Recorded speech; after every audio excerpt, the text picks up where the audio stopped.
The Wasteland by T.S. Eliot. 1.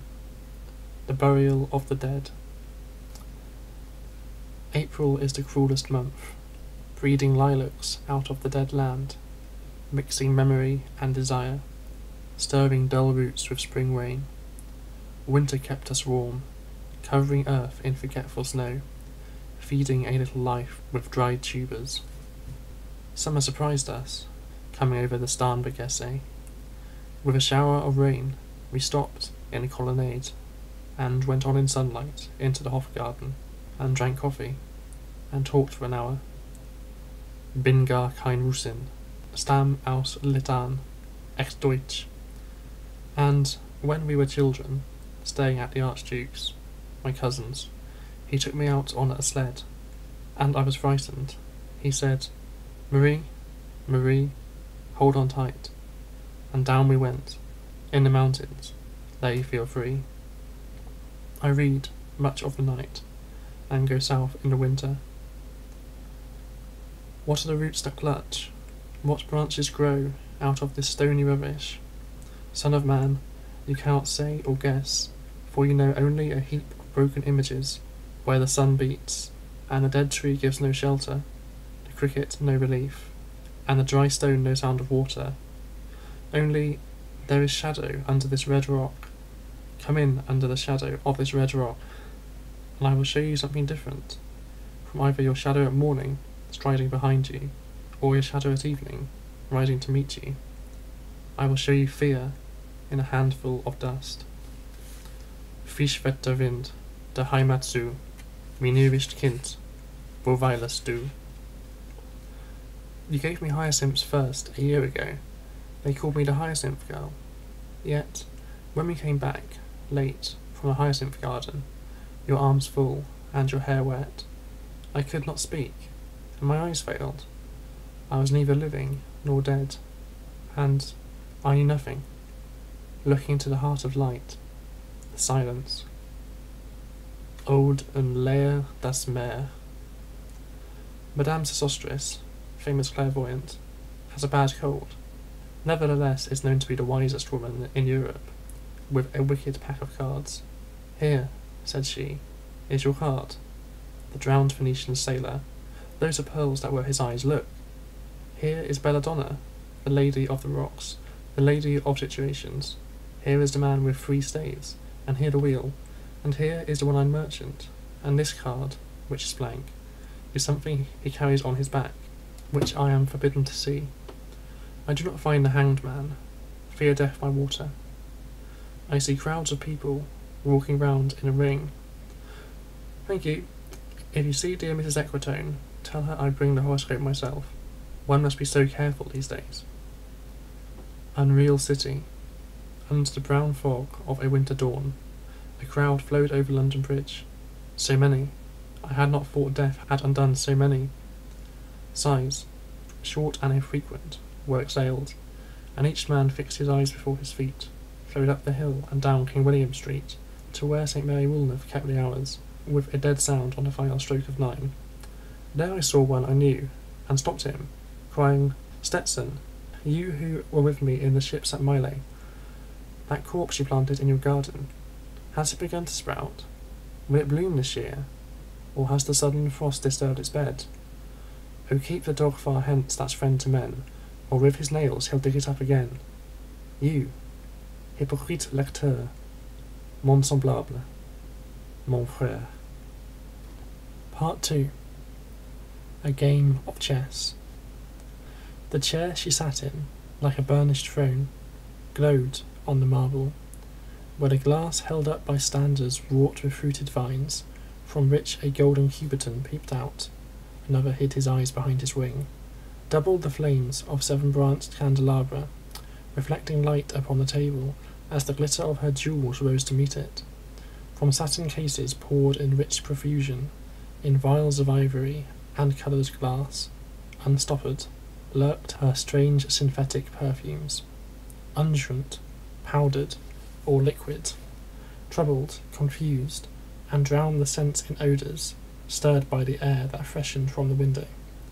These ascended, in fastening the prolonged candle flames, flung their smoke into the laquiarea, stirring the pattern on the coffered ceiling, huge seaward fed with copper, burned green and orange, framed by the coloured stone. In rich sad light a carved dolphin swam. Above the antique mantle was displayed, as though a window gave upon the sylvan scene, the change of Philomel by the barbarous king so rudely forced. Yet there the nightingale filled all the desert with inviolable voice, and still she cried, and still the world pursues, jug jug, to dirty ears. And other withered stumps of time were told upon the walls, staring forms, leaned out, leaning, hushing the room enclosed. Footsteps shuffled on the stair, under the firelight, under the brush. Her hair, spread out in fiery points, glowed into words, then would be savagely still. My nerves are bad tonight, yes, bad. Stay with me. Speak to me. Why do you never speak? Speak. What are you thinking of? What thinking? What? I never know what you are thinking. Think. I think we are in Rat's Alley, where the dead men lost their bones. What is that noise? The wind under the door. What is that noise now? What is the wind doing? Nothing. Again. Nothing. Do you know nothing? Do you see nothing? Do you remember nothing? I remember those are pearls that were his eyes. Are you alive or not? Is there nothing in your head? But, oh, that Shakespearean rag. It's so elegant, so intelligent. What shall I do now? What shall I do? I shall rush out as I am and walk the street with my hair down. So, what shall I do tomorrow? What shall we ever do? The hot water at 10, and if it rains a closed car at 4, and we shall play a game of chess, pressing lidless eyes, and waiting for a knock upon the door. When Lil's husband got demobbed, I said, I didn't mince my words, I said to her myself, hurry up please, it's time. Now Albert's coming back. Make yourself a bit smart. He'll want to know what you've done with that money he gave you. To get yourself some teeth, he said. He did. I was there. You have them all out, Lil, and get a nice set, he said. I swear, I can't bear to look at you. And no more can't I said. And think of poor Albert. He's been in the army 4 years. He wants a good time, and if you don't give it him, there's others will, I said. Oh, is there? She said. Something of that, I said. Then I'll know who to thank, she said, and give me a straight look. Hurry up please, it's time. If you don't like it, you can get on with it, I said. Others can pick and choose if you can't. But if Albert makes off, it won't be for lack of telling. You ought to be ashamed, I said, to look so antique, and her only 31. I can't help it, she said, putting a long face. It's them pills I took. To bring it off, she said. She'd had 5 already, and nearly died of young George. The chemist said it would be all right, but I've never been the same. You are a proper fool, I said. Well, if Albert won't leave you alone, there it is, I said. What do you get married for if you don't want children? Hurry up, please, it's time. Well, that Sunday Albert was home. They had a hot gammon, and they asked me in to dinner to get the beauty of it hot. Hurry up, please, it's time. Hurry up, please, it's time. Good night, Bill. Good night, Lou. Good night, May. Good night. Ta-ta. Good night. Good night. Good night, ladies. Good night, sweet ladies. Good night. Good night. Part 3. The Fire Sermon. The river's tent is broken. The last fingers of leaf clutch and sink into the wet bank. The wind crosses the brown land, unheard. The nymphs are departed. Sweet Thames, run softly till I end my song. The river bears no empty bottles, sandwich papers, silk handkerchiefs, cardboard boxes, cigarette ends, or other testimony of summer nights. The nymphs are departed, and their friends, the loitering heirs of city directors, departed, have left no addresses. By the waters of Lehman I sat down and wept. Sweet Thames, run softly till I end my song. Sweet Thames, run softly, for I speak not loud or long. But at my back in a cold blast I hear the rattle of bones, and chuckle spread from ear to ear. A rat crept softly through the vegetation, dragging its slimy belly on the bank, while I was fishing in the dull canal, on a winter evening round behind the gas house, musing upon the king my brother's wreck, and on the king my father's death before him, white bodies naked on the low damp ground, and bones cast in a little low dry garret, rattled by the rat's foot only, year to year. But at the back from time to time I hear the sound of horns and motors, which shall bring Sweeney to Mrs. Porter in the spring. Oh, the moon shone bright on Mrs. Porter, and on her daughter. They washed their feet in soda water. Et, oh, ces voix d'enfants, chantant dans le coupole. Twit, twit, twit, jug, jug, jug, jug, jug, jug. So rudely forced. Taroo. Unreal city, under the brown fog of a winter noon. Mr. Eugenides, the Smyrna merchant, unshaven, with a pocket full of currants, CIF London documents at sight, asked me in demotic French to luncheon at Cannon Street Hotel, followed by a weekend at the Metropole. At the Violet Hour, when the eyes and back turn upward from the desk, when the human engine waits, like a taxi throbbing waiting, I, Tiresias, though blind, throbbing between two lives, old man with wrinkled female breasts, can see at the Violet Hour, the evening hour that strives homeward, and brings the sailor home from sea. The typist, home at tea time, clears her breakfast, lights her stove, and lays out food in tins. Out of the window perilously spread, her drying combinations touched by the sun's last rays, on the divan are piled, at night her bed, stockings, slippers, camisoles, and stays. I, Tiresias, old man with wrinkled dugs, perceived the scene, and foretold the rest. I too awaited the expected guest. He, the young man carbuncular, arrives, a small house agent's clerk, with one bold stare, one of the low on whom assurance sits, as a silk hat on a Bradford millionaire. The time is now propitious, as he guesses. The meal is ended. She is bored and tired, endeavours to engage her in caresses, which still are unreproved, if undesired. Flushed and decided, he assaults at once. Exploring hands encounter no defence. His vanity requires no response, and makes a welcome of indifference. And I, Tiresias, have suffered all, enacted on the same divan or bed. I, who have sat by thieves below the wall, and walked among the lowest of the dead. Bestows one final patronising kiss, and gropes his way, finding the stairs unlit.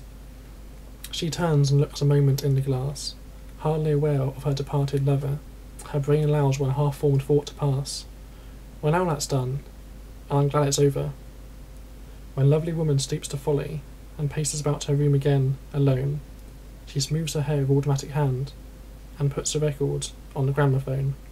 This music crept by me upon the waters, and along the Strand, up Queen Victoria Street.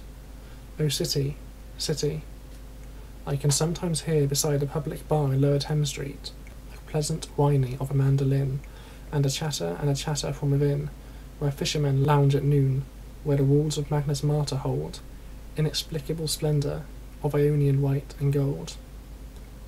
The river sweats, oil and tar. The barges drift with the turning tide. Red sails, wide, to leeward, swing on a heavy spar. The barges wash, drifting logs, down Greenwich Reach, past the Isle of Dogs. Waialala, wallala. Elizabeth and Leicester, beating oars. The stern was formed, a gilded shell, red and gold. The brisk swell rippled both shores. Southwest wind carried downstream the peal of bells, white towers. Waialala, lea, wallala, lealala. Trams and dusty trees. Highbury bore me. Richmond and Kew undid me. By Richmond I raised my knees, supine on the floor of a narrow canoe. My feet are at Moorgate, and my heart under my feet. After the event he wept. He promised a new start. I made no comment. What should I resent? On Margate Sands I can connect nothing with nothing. The broken fingernails of dirty hands. My people, Humble people who expect nothing. La la. To Carthage then I came, burning, burning, burning, burning. O Lord, thou pluckest me out. O Lord, thou pluckest. Burning.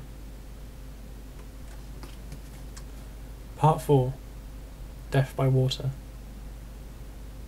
Flea Bath the Phoenician, a fortnight dead, forgot the cry of gulls, and the deep sea swell, and profit and loss.